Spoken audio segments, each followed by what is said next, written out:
Everyone, welcome to our channel Risers Academy. तो आज के इस लेक्चर में हम पढ़ने वाले हैं टेरिडोफाइटा के बारे में। टेरिडोफाइटा का हैबिटेट देखेंगे, उसके बाद उसकी बॉडी का स्ट्रक्चर एंड उसके बाद उसका लाइफ साइकिल पढ़ेंगे। तो लेक्चर स्टार्ट करने से पहले यहाँ पर एक नंबर लिखा है, मैं रिपीट कर देती हूँ आपके लिए, 7009294662। अगर आप हमसे ऑनलाइन पढ़ना चाहते हैं तो आप इस नंबर पर इंक्वायरी भेज सकते हैं। अगर आप जलंधर या नियर बाय एरिया से बिलोंग करते हैं तो आप हमारा ऑफलाइन बैच भी ज्वाइन कर सकते हैं। तो चलिए शुरू करते हैं। टेरिडोफाइटा, जब नेचर में एवोल्यूशन हुई तो एल्गी से हमने पढ़ा कि ब्रायोफाइट इवॉल्व हुए और ब्रायोफाइटा से इवॉल्व हुए टेरिडोफाइटा। और इनकी जो हैबिटेट है, अगर हम इसकी हैबिटेट की बात करें तो ये कूल और शेडी प्लेसेस में ग्रो करते हैं। ओके, और इनकी जो मेन बॉडी होती है, स्ट्रक्चर,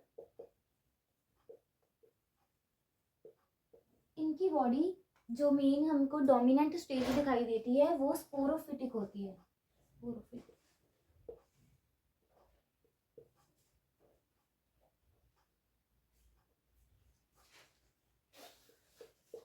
स्पोरोफिटिक बॉडी, इसका मतलब ये डिप्लॉयड होगी।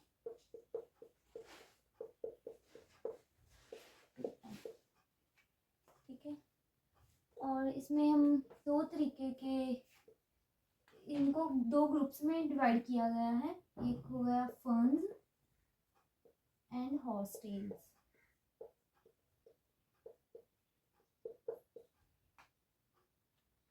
हॉर्सटेल्स को हम इक्विसिटम बोलते हैं। इक्विसिटम में जब स्पोर्स बनते हैं तो एक कोन की फॉर्म में बनते हैं, ऐसे कोन या स्ट्रोबाइलस, इनमें क्या बनते हैं, स्पोर्स बनते हैं, कोन। और फर्न्स में क्या होता है, आगे हम इसका जब लाइफ साइकिल देखेंगे तो उसमें पढ़ेंगे। फर्न्स में ऐसे लीव्स होते हैं जिनको स्पोरोफिल बोलते हैं, और स्पोरोफिल के नीचे उसके लोअर साइड में फर्न्स की यहाँ पर स्पोरेंजियम होते हैं। ठीक है, स्पोरेंजियम के अंदर स्पोर्स बनते हैं। ठीक है,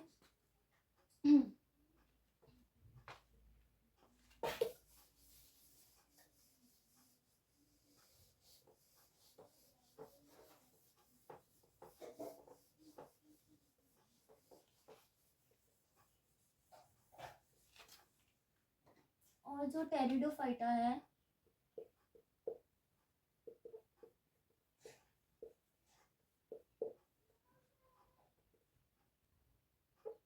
इनके अंदर दो तरह के लीव्स होते हैं। एक तो हो गए नॉर्मल लीव्स जो कि फोटोसिंथेसिस में हेल्प करते हैं, और एक हो गए स्पोरोफिल्स। स्पोरोफिल्स वो होते हैं जिन लीव्स के नीचे की ओर लोअर साइड में यहाँ पर स्पोरेंजियम बनते हैं और उनके अंदर स्पोर्स प्रोड्यूस होते हैं, इनको बोलते हैं स्पोरोफिल्स। और एक और बात, और टेरिडोफाइटा में और भी दो तरीके के लीव्स होते हैं जिनको हम बोलते हैं मैक्रोफिल्स, माइक्रोफिल्स।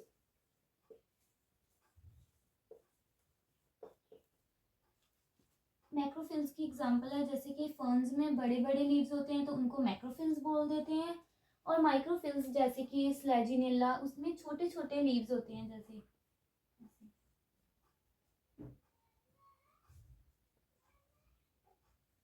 ये छोटे छोटे लीव्स होते हैं तो इनको क्या बोल देते हैं, माइक्रोफिल्स। ठीक है, और ये जो टेरिडोफाइटा का ग्रुप है, इनमें सबसे पहली बार वस्कुलर बंडल्स आए। वस्कुलर बंडल, ठीक है, जाइलम और फ्लोएम। ब्रायोफाइटा और एल्गी तक हमने देखा कि उनका जो स्ट्रक्चर था बॉडी का वो थैलॉइड था, जिससे क्या था, उनके जो राइजॉइड थे वो रूट लाइक स्ट्रक्चर थे, वो सॉइल में से, सरफेस में से न्यूट्रिशंस को एब्जॉर्ब करते थे। लेकिन अब क्या है, इनकी जो बॉडी बन गई वो पूरी ऐसे सिलेंड्रिकल स्टेम बन गई और इसमें क्या होगा, इसको ट्रांसपोर्टेशन के लिए जाइलम और फ्लोएम की जरूरत पड़ेगी, तो इसमें क्या बन गए, वस्कुलर बंडल, जाइलम और फ्लोएम। ठीक है, तो फर्स्ट टाइम एवोल्यूशन में नेचर में सबसे पहले जो वस्कुलर बंडल्स बने वो टेरिडोफाइटा के ग्रुप में बने। ठीक है, और आगे हम इसका लाइफ साइकिल पढ़ेंगे।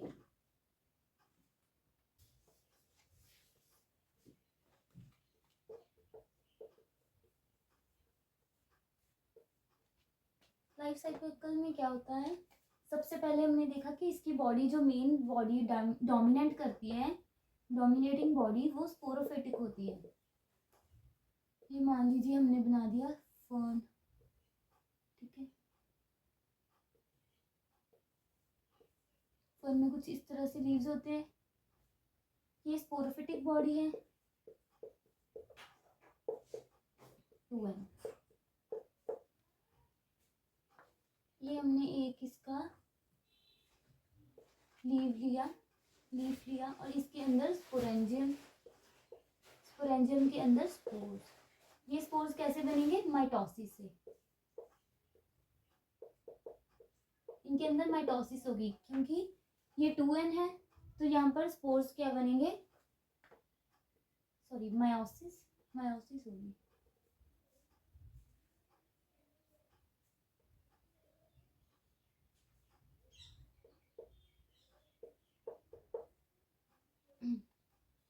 और ये स्पोर्स क्या बन गए, n। ठीक है, और अब ये n स्पोर्स जर्मिनेट होके गैमेटोफाइटिक बॉडी बना देंगे, जो कि n होगी। और ये जो बॉडी बनाएंगे ये कुछ ऐसे थैलस लाइक होगी, थैलॉइड बॉडी।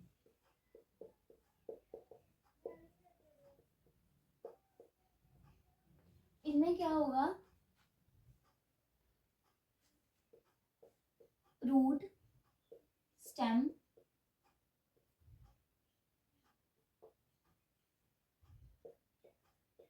रूट, स्टेम और लीव्स डिफरेंशिएटेड होंगे, लेकिन जो ये स्पोर्स प्रोड्यूस करके जो गैमेटोफिटिक बॉडी बनाएगा उसके अंदर रूट, स्टेम और लीव्स डिफरेंशिएटेड फॉर्म में नहीं होंगे, ये ऐसे थैलॉइड बॉडी बना देगा। और यहाँ पर क्या होगा, थैलॉइड बॉडी जब बनेगी तो इसके अंदर क्या बनेंगे, अभी स्पोर्स। ये यहाँ पर थैलॉइड बॉडी है, इसके ऊपर एंथ्रीडियम बनेंगे, एंथ्रीडियम।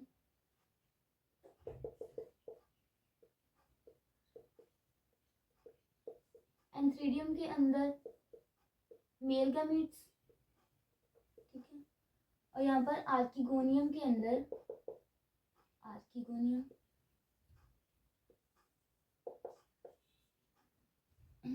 और आर्किगोनियम के अंदर फीमेल गैमीट। जब इनको भी टेरिडोफाइट्स में भी वाटर की जरूरत होती है इनको सेक्सुअल रिप्रोडक्शन करने के लिए, जब इसके ऊपर वाटर की लेयर आएगी तो ये क्या करेंगे, एंथ्रीडिया से यहाँ पर से मेल गैमीट्स जाकर आर्किगोनियम में एग को जाकर फर्टिलाइज कर देंगे।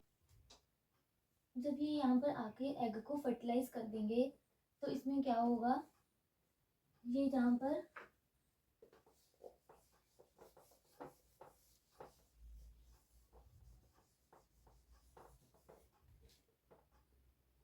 एग, और यहाँ से आ गया मेल गैमीट, ये एन तो ये सिनगैमी करके 2n बना देंगे, डिप्लॉइड जाइगोट। और ये जाइगोट यहाँ पर अटैच्ड रहेगा और यहाँ पर ये मल्टी सेलुलर स्पोरोफाइट बना देगा।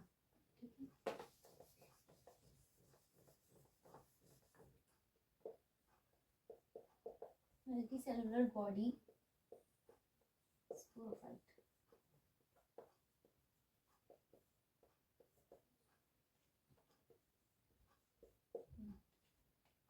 ये बॉडी पूरी इसी तरह की डेवलप कर लेगा जिसमें रूट, स्टेम और लीव्स जो होंगे वो डिफरेंशिएटेड होंगे।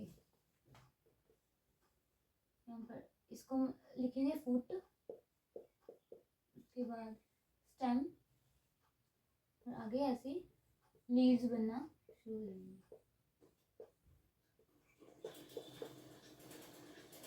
आगे इसके लीव्स बन गए तो ये फोटोसिंथेटिक हो गया, इनमें फोटोसिंथेसिस भी चलेगी और ये पूरी तरह से यहाँ से इंडिपेंडेंट बन जाएगा, इंडिपेंडेंट फ्री लिविंग फोटोसिंथेटिक।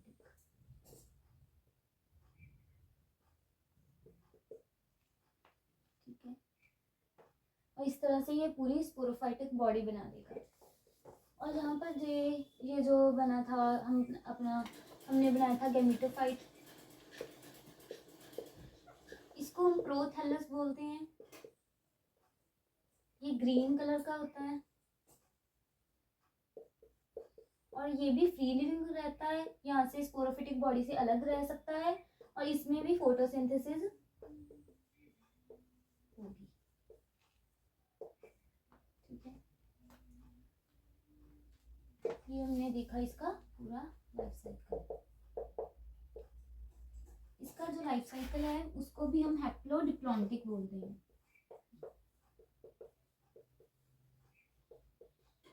इसको हैप्लोडिप्लॉन्टिक इसलिए बोलते हैं क्योंकि इसमें जो डिप्लॉयड स्टेज है वो पूरी तरह से डोमिनेट तो करती है, लेकिन ये फिर भी अपने नरिशमेंट के लिए पहले यहाँ पर गैमेटोफाइट के ऊपर डिपेंडेंट थी।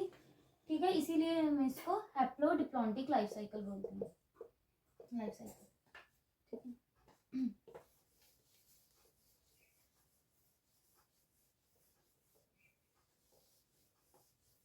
ये तो हो गई फंड्स की बात कि फंड्स में स्पोर्स इस तरह से इनके अंदर माइक्रोस्पोरेंजिया होते हैं, यहाँ पर स्पोर्स बनते हैं। ठीक है, और अगर हम बात करें हॉस्टेल्स की, जैसे इक्विसिटम,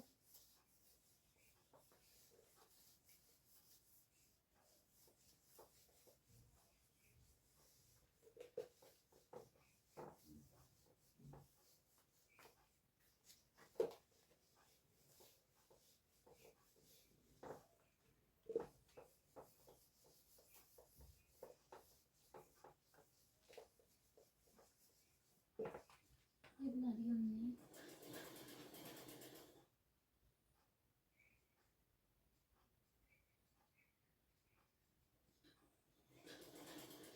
इकोसिस्टम के कुछ जो लीव्स होते हैं वो स्केली लीव्स होते हैं, बहुत छोटे, और ये कुछ इस तरह से होते हैं यहाँ पर।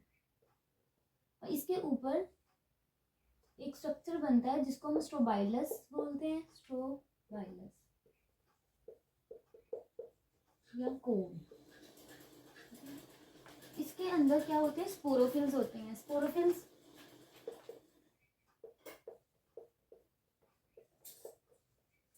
इसके कोन को स्ट्रक्चर अगर हम बड़ा करके देखें तो ये कुछ इस तरह से होता है।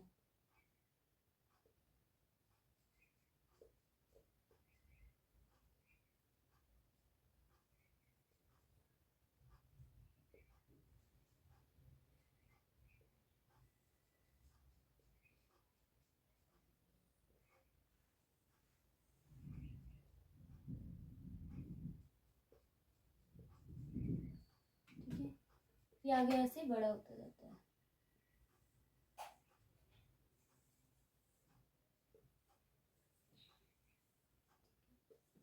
ये जो बन गए स्पोरोफिल्स। ठीक है, और कोन में जो स्पोरेंजियम होते हैं वो यहाँ पर बनते हैं, यहाँ पर।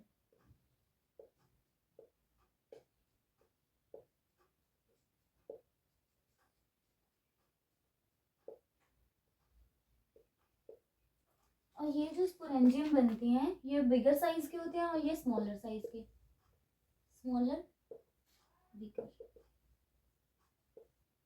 ठीक है, तो इसको हम क्या बोलते हैं, हेटेरोस्पोरस, जिनमें दो तरह के स्पोर्स बनते हैं, माइक्रोस्पोर्स और मेगास्पोर्स। इसको क्या बोलते हैं, मेगा स्पोर, इसको माइक्रोस्पोर। तो अब यहाँ पर क्या होगा, ये जो माइक्रोस्पोर है, मेल जो स्पोर्स यहाँ से निकलेंगे, जो एन स्पोर्स होंगे, ये यहाँ से आकर एन स्पोर्स मेल गैमेट के आकर यहाँ पर एक मेल गैमेटोफाइट बॉडी बना देंगे, गैमेटोफाइट। इसको हम प्रोथैलस बोलते हैं, थैलॉइड लाइक, थैलॉइड बॉडी। और यहाँ पर क्या होगा, एंथ्रीडियोफोर बनेगा और यहाँ पर एंथ्रोजॉइड्स बनेंगे, एंथ्रोजॉइड्स।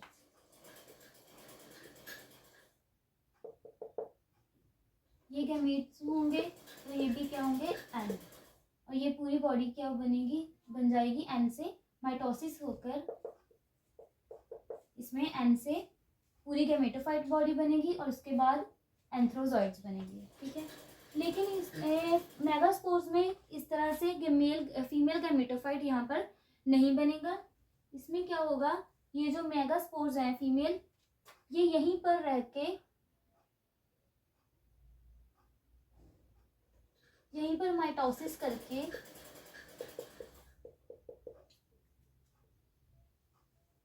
यहाँ पर एक ही ऐसा स्ट्रक्चर बना देंगे जिसको हम बोलेंगे फीमेल गैमेटोफाइट।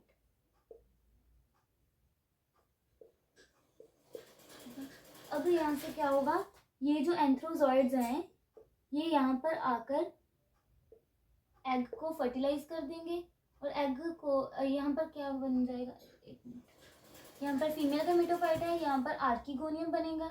एक मिनट, इसको बड़ा करके बनाते हैं। ये समझ लीजिए हमने मेगास्पोर को बड़ा करके बनाया है, ये मेगास्पोर था, ठीक है। यहाँ पर ये बना लिया हमने मेगास्पोर। मेगास्पोर के अंदर ये जो वो था, सॉरी, स्पोरेंजियम बड़ा करके बनाया हमने, स्पोरेंजियम के अंदर मेगास्पोर। मेगास्पोर से क्या बन गया, माइटोसिस करके इसने बना दिया फीमेल गैमेटोफाइट, थैलॉइड बॉडी। इसके बाद यहाँ पर आर्किगोनियम बन जाएगा और आर्किगोनियम में एग, ठीक है। और यहाँ से एंथ्रोजॉइड्स आकर, मेल गैमीट्स आकर यहाँ पर एग को फर्टिलाइज कर देंगे और यहाँ पर क्या बन जाएगा, 2n जाइगोट, ठीक है। तो ये बन गया जाइगोट, ठीक है। तो अब क्या होगा, यहाँ पर जाइगोट बन गया, ठीक है। लेकिन इन सभी चीज़ों का मतलब क्या था कि इसमें स्पोरेंजियम के अंदर ही हमने फीमेल गैमेटोफाइट बना लिया और इसका यहीं पर आर्किगोनियम बन के यहीं पर इसकी एग की फर्टिलाइजेशन होगी एंथ्रोजॉइड्स के, ठीक है। लेकिन और यहाँ पर क्या बन गया, जाइगोट। तो इसका मतलब था कि हम अभी तैयारी कर रहे हैं सीड प्रोड्यूस करने की। अगर हम सीड की डेफिनेशन देखें तो सीड क्या होता है, सीड के बाहर ऐसे कवरिंग्स होती हैं, प्रोटेक्टिव कवरिंग्स, और इसके अंदर नेक्स्ट जनरेशन का एम्ब्रियो, ठीक है। और इसी में भी हम क्या देखते हैं, यहाँ पर इसकी जो स्पोरेंजियम है उसको हम कह देते हैं ये आउटर कवरिंग, ठीक है। और इसके अंदर ये जो जाइगोट बन गया फ्यूचर एम्ब्रियो, फ्यूचर जनरेशन का एम्ब्रियो, ठीक है। और इस तरह से ये जो पूरा स्पोरोकार्प है ये बाहर आकर जर्मिनेट कर जाता है। तो इस तरह से हेटेरोस्पोरस में पहली बार क्या हुआ, एवोल्यूशन जब होनी थी तो इसमें सबसे पहले सीड प्रिकर्सर आया। स्पोरोकार्प को हम सीड प्रिकर्सर बोलते हैं क्योंकि इसके बाद ही एवोल्यूशन जब होगी तो जिम्नोस्पर्म में पूरी तरह से सीड डेवलप होना शुरू हो जाएगा, ठीक है। तो नेक्स्ट वीडियो में हम स्टार्ट करेंगे जिम्नोस्पर्म्स।